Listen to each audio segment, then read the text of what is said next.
Guys welcome back with another videos. Direct ವಿಷಯಕ್ಕೆ ಬರ್ತೀನಿ. ಎಷ್ಟು ಜನಕ್ಕೆ ಅನ್ಸಿದೆ ಈ ವಾರ ಟಾರ್ಗೆಟ್ ಮಾಡಿ ನಾಮಿನೇಟ್ ಮಾಡಿದ್ದಾರೆ ಅಂತ? ತುಂಬಾ ಎವಿಡೆಂಟ್ ಆಗಿ ಕಾಣ್ತಾ ಇತ್ತು. ಎಲ್ಲಿ ಗ್ರೂಪ್ಗಳಲ್ಲಿ ಕೂತ್ಕೊಂಡು ಮಾತಾಡ್ತಿದ್ರು ಅದೇ ಪಾಯಿಂಟ್ಗಳು ಬಂದಿದೆ. ಅದು ಕೂಡ ರಿಪೀಟೆಡ್ ಆಗಿ ಅದೇ ಸೇಮ್ ಪಾಯಿಂಟ್ಗಳನ್ನ ತಗೊಂಡು ಮಾತಾಡಿದ್ದಾರೆ. ಒಂದು ಇನ್ಫ್ಲುಯೆನ್ಸ್ ಆಗಿರಬೇಕು, ಇಲ್ಲ ಒಂದು ಟಾರ್ಗೆಟ್ ಮಾಡಿ ಮಾಡಿರಬೇಕು. ಇನ್ಫ್ಲುಯೆನ್ಸ್ ಆಗೇ ಆಗ್ತಾರೆ, ಕೆಲವೊಂದ್ಸಲ ಮಾತು ಬರುತ್ತೆ. ಆದ್ರೆ ಟಾರ್ಗೆಟ್ ಮಾಡಿ ಅಂತ ಯಾಕೆ ವರ್ಡ್ ಯೂಸ್ ಮಾಡ್ತಿದ್ದೀನಿ ಅಂದ್ರೆ ಆ ಥರದ ಕೆಲವೊಂದು ಸಿಚುವೇಶನ್ ಇದೆ. ಸೊ ಅದನ್ನ ನಾಳೆ ನಿಮಗೆ ಎಪಿಸೋಡ್ ಎಕ್ಸ್ಪ್ಲೈನ್ ಮಾಡ್ತೀನಿ. ಅಂಡ್ ಈ ವಾರ ಬಿಗ್ ಬಾಸ್ ಮನೆಯಿಂದ ಹೊರಡೆ ಹೋಗೋದಕ್ಕೆ ನಾಮಿನೇಟ್ ಆಗಿರುವಂತಹ ಸ್ಪರ್ಧಿಗಳ ಬಗ್ಗೆ ಮಾತಾಡೋಣ. ಒಂದು ರಜತ್, ತ್ರಿವಿಕ್ರಮ್, ಭವ್ಯ, ಶಿಶಿ, ಚೈತ್ರ, ಹನುಮಂತ, ಧನ್ರಾಜ್. ಸೊ ಇಷ್ಟು ಜನ ನಾಮಿನೇಟ್ ಆಗ್ತಾರೆ. ಆದ್ರೆ ಇಲ್ಲಿ ಡೈರೆಕ್ಟ್ ನಾಮಿನೇಷನ್ ಕೂಡ ಆಗುತ್ತೆ. ಗೌತಮ್ ಇವರು ಡೈರೆಕ್ಟ್ ನಾಮಿನೇಟ್ ಮಾಡ್ತಾರೆ, ಯಾಕಂದ್ರೆ ಕ್ಯಾಪ್ಟನ್ ಆಗಿರ್ತಾರೆ, ಅವ್ರಿಗೆ ಒಂದು ಅಧಿಕಾರ ಇರುತ್ತೆ. ಇಲ್ಲಿ ಇವರು ಡೈರೆಕ್ಟ್ ನಾಮಿನೇಟ್ ಮಾಡೋದು ಯಾರನ್ನಪ್ಪ ಅಂದ್ರೆ ಮೋಕ್ಷಿತ್ ಅವ್ರನ್ನ. ಕಾರಣ ಕೊಡುವಂಥದ್ದು ಸೆಲ್ಫ್ ರೆಸ್ಪೆಕ್ಟ್ ಬಗ್ಗೆ ಏನು ಒಂದು ಚರ್ಚೆ ಆಗಿತ್ತು ಇಷ್ಟು ಒಂದು ವಾರದಲ್ಲಿ, ಅದನ್ನೇ ಇಟ್ಕೊಂಡು ಕೊಟ್ಟಿದ್ದಾರೆ. ಸೊ ಇದ್ರ ಬಗ್ಗೆ ನಿಮ್ಗೆ ಅನ್ಸುತ್ತೆ? ಸೊ ಆಲ್ರೆಡಿ ನಾನು ಎಕ್ಸ್ಪ್ಲೇನ್ ಮಾಡಿದ್ದೀನಿ ವಾರಕತೆ ಕಿಚನ್ ಜೊತೆ ಎಪಿಸೋಡಲ್ಲಿ, ಅದಕ್ಕಾಗಿ ನಾನು ಮಾತಾಡೋಕ್ಕೆ ಇಷ್ಟ ಇರಲಿಲ್ಲ, ನಾನು ಮಾತಾಡಲಿಲ್ಲ ಅಂತ ಕೂಡ ಮೋಕ್ಷಿತ್ ಅವ್ರು ಹೇಳ್ತಾರೆ. ಇದ್ರ ಬಗ್ಗೆ ನಿಮ್ಮ ಅಭಿಪ್ರಾಯ ಏನಿದೆ ಕಮೆಂಟ್ ಸೆಕ್ಷನ್ ತಿಳಿಸಿ. ಆದ್ರೆ ಇಲ್ಲಿ ನಾಮಿನೇಷನ್ ಯಾರು ನಾಮಿನೇಟ್ ಆಗಿದ್ರೆ ಅದು ಬೇರೆ ಕತೆ, ಓಕೆನಾ? ಅದಾಗ್ತಾರೆ. ಇಲ್ಲಿ ಸೇವ್ ಆಗಿರೋ ಸ್ಪರ್ಧಿಗಳ ಬಗ್ಗೆ ಮಾತಾಡೋಣ ಸ್ವಲ್ಪ, ಓಕೆನಾ?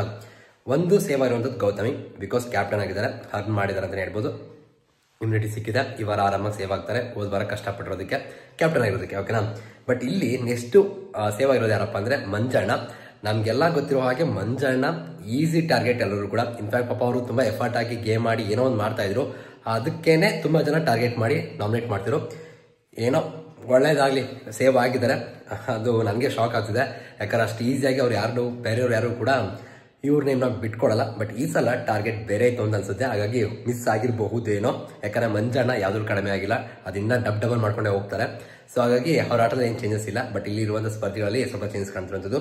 ಅಂಡ್ ಇದಾದ್ಮೇಲೆ ಸುರೇಶ್ ಅವರು ಗೋಲ್ಡನ್ ಆಪರ್ಚುನಿಟೀಸ್ ಅಂತಾನೆ ಹೇಳ್ಬೋದು ಇವ್ರಿಗೆ ಸಿಗ್ತಿರುವಂಥದ್ದು. ಗೋಲ್ಡ್ ಸುರೇಶ್ ಅವ್ರು ನೀವು ಅಬ್ಸರ್ವ್ ಮಾಡಿದ್ರೆ ಏನ್ ಲಕ್ಕಿ ಅಂತ ಅನ್ಸುತ್ತೆ. ಸಿಕ್ಕಾಪಟ್ಟೆ ಲಕ್ಕಿ ಕೂಡ ಆಗಿದ್ದಾರೆ, ಜೊತೆಗೆ ಸ್ವಲ್ಪ ಒಂದಿಷ್ಟು ಎಫರ್ಟ್ ಕೂಡ ಹಾಕಿದ್ರು. ಅದು ಕೆಲವೊಂದು ಕಡೆ ಕೈ ಹಿಡಿತಿದೆ ಅಂತ ಕೂಡ ಹೇಳ್ಬೋದು. ಬಟ್ ಇವಾಗ ಏನಪ್ಪಾ ಅಂದ್ರೆ ಸ್ವಲ್ಪ ವೀಕ್ ಆಗಿ ಕೂಡ ಕಾಣಿಸ್ಕೊತಿದ್ದಾರೆ. ನೀವೆಲ್ಲ ನೋಡಿದೀರಾ, ಲೆಗ್ ಪ್ರಾಬ್ಲಮ್ ಇರೋದ್ರಿಂದ ತುಂಬಾ ನೋವು ಅನುಭವಿಸ್ತಿದ್ದಾರೆ. ಅದಕ್ಕೆ ಅಯ್ಯೋ ಪಾಪ ಅನ್ಸ್ಬೋದು. ಬಟ್ ಸ್ಟಿಲ್ ಬೇರೆಯವ್ರ ಎಫರ್ಟ್ ತುಂಬಾ ಜಾಸ್ತಿ ಇದೆ, ಓಕೆನಾ? ಬಟ್ ಇಲ್ಲಿ ನನ್ಗನ್ಸಿದ್ದೇನಂದ್ರೆ ಎಲ್ಲೋ ಒಂದು ಕಡೆ ಸ್ಟ್ರಾಂಗ್ ಇರುವಂತ ಸ್ಪರ್ಧಿಗಳನ್ನ ಟಾರ್ಗೆಟ್ ಮಾಡಿ ಆಚೆ ಕಳಿಸುವಂತ ಬರದಲ್ಲಿ ತಮ್ಮ ಬುಡಕ್ಕೆ ಬೆಂಕಿ ಹಚ್ಕೋತಿದ್ದಾರೆ ಅಂತ ಅನ್ಸುತ್ತೆ. ಯಾಕೆ ಈ ಮಾತು ಹೇಳ್ತಿದ್ದೀನಿ ಅಂದ್ರೆ, ಸ್ಟ್ರಾಂಗ್ ಇರುವಂತ ಸ್ಪರ್ಧಿಗಳನ್ನ ನೀವು ಟಾರ್ಗೆಟ್ ಮಾಡಿ ನಾಮಿನೇಟ್ ಮಾಡ್ಬೇಕು ಅಂತ ನೀವು ಬಯಸ್ತಿದ್ದೀರಾ ಅಂದ್ರೆ ಅವ್ರು ಈಸಿಯಾಗಿ ಹೋಗಲ್ಲ. ಸೊ ನೀವು ಮೊದಲು ಟಾರ್ಗೆಟ್ ಸ್ವಲ್ಪ ವೀಕ್ ಆಗಿರೋರೇ ಆಗಿರ್ಬೇಕಾಗತ್ತೆ. ಇಲ್ಲ ಅಂದ್ರೆ ಅವರು ಸೇವ್ ಆಗ್ತಾರೆ, ನಿಮ್ ಬುಡಕ್ಕೇನೆ ಬರುತ್ತೆ, ನಿಮ್ಗೆನೆ ಲಾಸ್ಟ್ ಅಲ್ಲಿ ಒಂದಿಷ್ಟು ಸೀನ್ ಆಗುತ್ತೆ. ಅದೇ ಆಗಿರೋದು ಇವಾಗ ಬಾಟಮ್ ಬಂದು. ಅಂಡ್ ಇದಾದ್ಮೇಲೆ ಐಶ್ವರ್ಯ. ಸೊ ಇವರು ಕೂಡ ಸಿಕ್ಕಾಬಿಟ್ಟೆ ಲಕ್ಕಿ. ಈಗ ಎಷ್ಟೋ ಜನದ ಒಂದು ಒಪಿನಿಯನ್ ಇದೆ, ಇವ್ರನ್ನ ಸೇವ್ ಮಾಡೋಕ್ಕೋಸ್ಕರ ಬಿಗ್ ಬಾಸ್ ಅವರು ನೋ ಎಲಿಮಿನೇಷನ್ ವೀಕ್ ಮಾಡ್ತಿದ್ದಾರೆ, ಶೋಭಾ ಶೆಟ್ಟಿ ಅವ್ರು ಕಳಿಸಿದ್ರು, ಇದೆಲ್ಲ ಇದೆ. ಅದೆಷ್ಟು ಮಾಡಿ ಸತ್ಯ ಸುಳ್ಳು ಗೊತ್ತಿಲ್ಲ ಗೈಸ್. ಬಟ್ ನನಗನ್ಸೋದು ಲಕ್ ಫ್ಯಾಕ್ಟರ್ ತುಂಬಾ ಚೆನ್ನಾಗಿದೆ ಇವ್ರಿಗೆ ಅಂತ ಅನ್ಸುತ್ತೆ. ಕಾರಣ ಏನಪ್ಪಾ ಅಂದ್ರೆ ತುಂಬಾ ಚೆನ್ನಾಗಿ ಸೇವ್ ಆಗಿ ಬರ್ತಿದ್ದಾರೆ, ನೋ ಎಲಿಮಿನೇಷನ್ ವೀಕ್ ಆಗ್ತದೆ, ಜೊತೆಗೆ ಒಂದು ಒಳ್ಳೆ ಸಪೋರ್ಟ್ ಕೂಡ ಸಿಗ್ತಿದೆ. ಇವಾಗ ಚೆನ್ನಾಗಿ ಆಟ ಆಡಲಿ, ಏನಪ್ಪಾ ಅಂದ್ರೆ ಸ್ವಲ್ಪ ಟಾರ್ಗೆಟ್ ಮಾಡಿ ನಾಮಿನೇಟ್ ಮಾಡ್ತೀನಿ ಅಂತ ಡಿಸ್ಕಷನ್ ಸ್ಟಾಪ್ ಮಾಡಲಿ ಅಷ್ಟೇ. ನೋಡೋಣ ಏನೇನು ಮಾಡ್ತಾರೆ ಅಂತ. ಬಟ್ ಇದೆಲ್ಲ ಆದ್ಮೇಲೆ ಒಂದು ವಿಷಯ ಅಪ್ಡೇಟ್ ಏನಪ್ಪಾ ಅಂದ್ರೆ ಒಂದು ಶಾಕಿಂಗ್ ಅಪ್ಡೇಟ್ ಅಂತಾನೆ ಅನ್ಕೋಬಹುದು. ಈ ವಾರ ಒಂದು ಶಾಕಿಂಗ್ ಎಲಿಮಿನೇಷನ್ ಆಗುತ್ತೆ ಅಂತ ಹೇಳ್ತಿದ್ದಾರೆ. ಸೊ ಯಾರಾಗ್ತಾರೆ ಏನ್ ಕತೆ ಗೊತ್ತಿಲ್ಲ. ಸೊ ಬಿಗ್ ವಿಕೆಟ್ ಬಿಡುವಂತ ಸಾಧ್ಯತೆ ಕೂಡ ಇದೆ. ಕಾದ್ ನೋಡೋಣ ಏನಾಗುತ್ತೆ ಏನ್ ಕತೆ ಅಂತ. ವೆರಿ ಇಂಟ್ರೆಸ್ಟಿಂಗ್ ಅಂತಾನೆ ಹೇಳ್ಬೋದು. ವಾರದ ಕತೆಗಳು ಹೆಂಗ್ ಹೋಗುತ್ತೆ ಕಾದ್ ನೋಡೋಣ.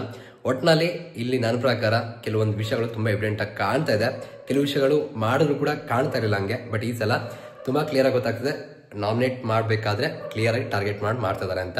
ಅದನ್ನ ಮಾತಾಡುವಂತ ಎಪಿಸೋಡ್ ಕೂಡ ವಿಷಯಗಳಿದೆ. ಬಟ್ ಇದ್ರ ಬಗ್ಗೆ ವಾರಕತೆ ಕಿಚನ್ ಜೊತೆ ಎಪಿಸೋಡ್ ಅಲ್ಲಿ ಯಾಕೆ ಡಿಸ್ಕಷನ್ ಆಗಲ್ಲ ಅನ್ನೋದು ಈ ವಾರ ಕೂಡ ಯಕ್ಷ ಪ್ರಶ್ನೆ ಉಳ್ಕೊಳ್ಳುವಂಥದ್ದು. ಇದ್ರ ಬಗ್ಗೆ ನಿಮ್ಗೆ ಅನ್ಸುತ್ತೆ ಕಮೆಂಟ್ ಸೆಕ್ಷನ್ ತಿಳಿಸಿ. ಸಿಗೋಣ ಮತ್ತೆ. Thank you guys, love you guys, by.